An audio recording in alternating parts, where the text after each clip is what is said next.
देवों के देव महादेव के चरणों में प्रणाम करती हूँ। माँ भवानी जगदम्बा के चरणों में प्रणाम करती हूँ। 33 करोड़ देवी देवताओं के चरणों में प्रणाम करती हूँ। हरिंदर भैया नीलम दीदी के चरणों में प्रणाम करती हूँ। सभी गुरु भाई सभी गुरु बहना के चरणों में प्रणाम करती हूँ। महादेव मेरा प्रणाम स्वीकार करी नाथ।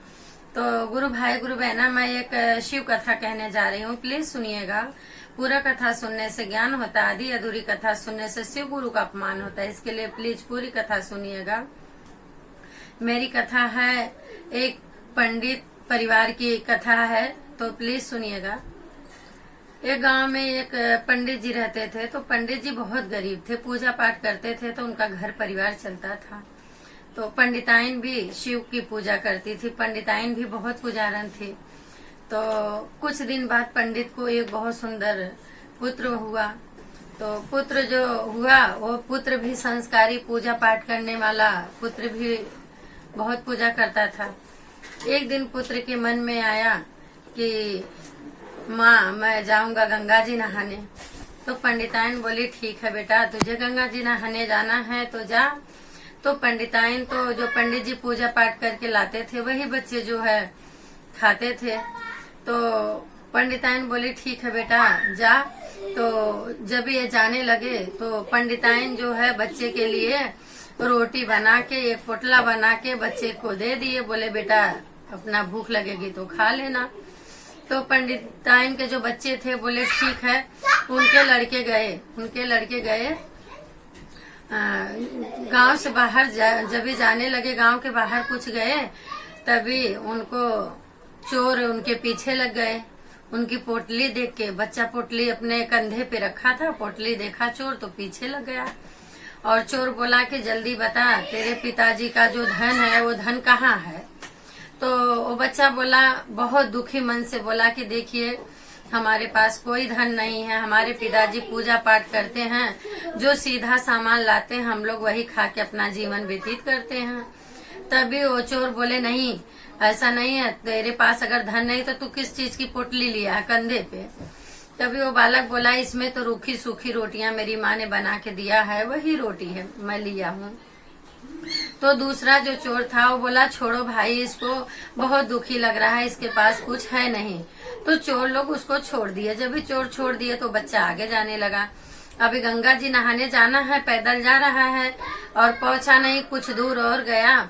दूसरे गांव के राज्य के पास जब भी पहुंचा तो उसको बहुत तेज धूप लग रही थी। तो बच्चा क्या किया कि एक पेड़ के छांव में बैठ गया और पेड़ के छांव में जब भी बैठा तो अच्छी हवा बह रही थी। बच्चा सो गया, उधरी पेड़ के नीचे हवा लेते सो गया।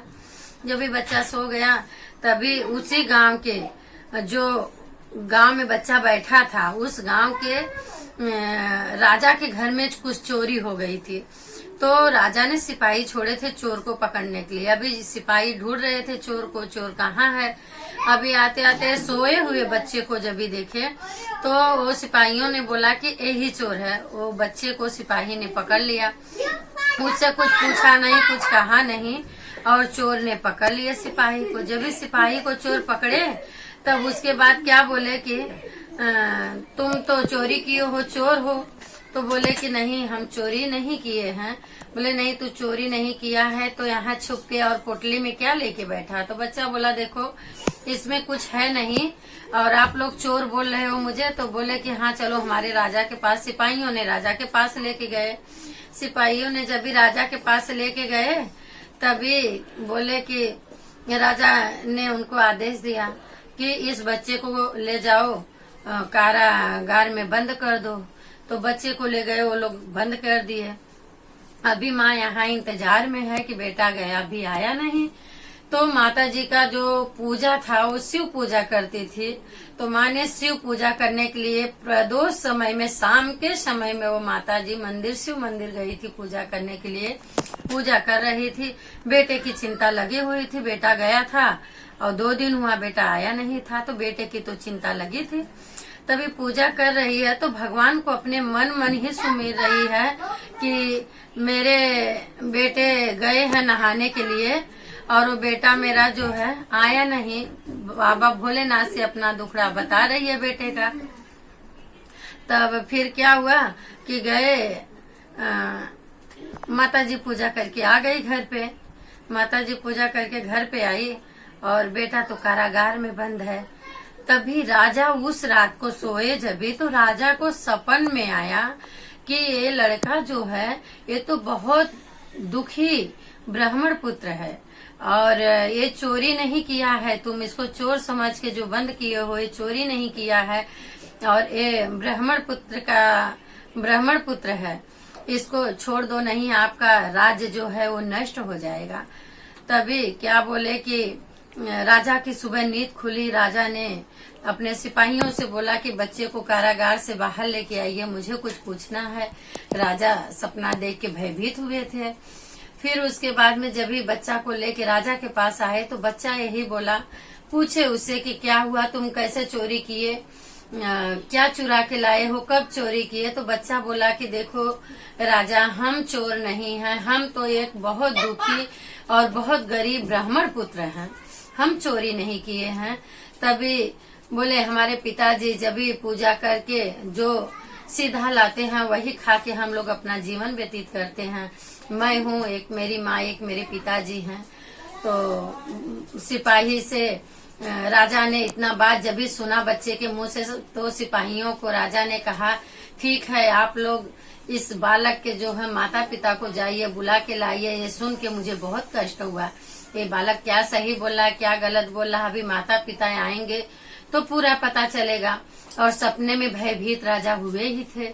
उसके बाद जब इस सिपाही गए, उनके माता पिता से बताया कि आपके बच्चे को गिरफ्तार किए हैं राजा ने।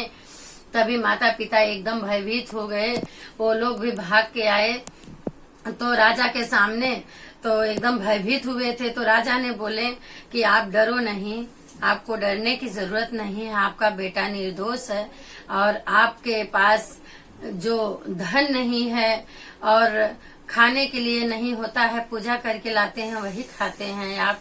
मैं बच्चे के मुंह से जो सुना वो क्या सब सच है? राजा बोले, माता पिता को देखे तो माता पिता बहुत भयभीत थे। तो राजा बोले आप भयभीत न होइए, आपका बेटा जो है निर्दोष है। तभी माता बोली कि फिर मेरे बेटे को यहाँ ऐसे कैसे? तो बोले बेटा बोला है कि आपके पास खाने के लिए नहीं, आप बहुत दुखी ब्राह्मण हैं। तो बोली माता जी बोली कि हाँ हम तो हैं दुखी ब्राह्मण। इतना बात जब भी राजा ने सुने तो उनको लगा। राजा बोले कि ठीक है, मैं आपको 5 गांव देता हूँ, आप अपना जीवन उसमें व्यतीत कीजिए। राजा ने उनको 5 गांव दिए। उसके बाद अंधन सब कुछ से उनको भर दिए। बोले आप अपना जीवन जाके व्यतीत कीजिए सुखी सुखी। तभी माता खड़े खड़े बाबा भोलेनाथ का ही सुमिरन कर रही है, क्योंकि वो शिव पुजारन थी तो शिव का ही सुमिरन कर रही है और बोल रही है, मेरे सिर पे रख दो बाबा अपने दोनों हाथ, देना है तो दीजिए जन्म जन्म का साथ, देना है तो दीजिए जन्म जन्म का साथ। मेरे सिर पे रख दो बाबा अपने दोनों हाथ, देना है तो दीजिए जन्म जन्म का साथ, देना है तो दीजिए जन्म जन्म का साथ। शिव का सुमिरन कर रही है कि बाबा ऐसे आप मुझे जैसे आज मेरी विनती स्वीकार किए, हम दीन दुखी की जो आपने विनती सुनी बाबा, ऐसे ही कृपया सदा बनाए रखना। सब दीन दुखियों की सबकी भक्ति और सबका दुख सुनना बाबा। जैसे मेरा दुख दूर किए, मेरे बेटे को कारागार से बांधे हुए बेटे को छुड़ाए, ऐसे सबके बेटे को और सबके पति को सबको धन ध्यान से भरे रखना। तो माता ने यही निवेदन की बाबा से और बाबा भोलेनाथ प्रसन्न हुए, वो माता की सब मुरादें पूरी किए। तो बोले जैसे उनको बाबा भोलेनाथ उनके ऊपर कृपा किए, उस ब्राह्मण परिवार के ऊपर कृपा किए, वैसे बाबा हमारे सभी गुरु बहना सभी गुरु भाई के ऊपर ऐसे ही कृपया बनाए रखना। तो बोलिए शिव गुरु महाराज की जय।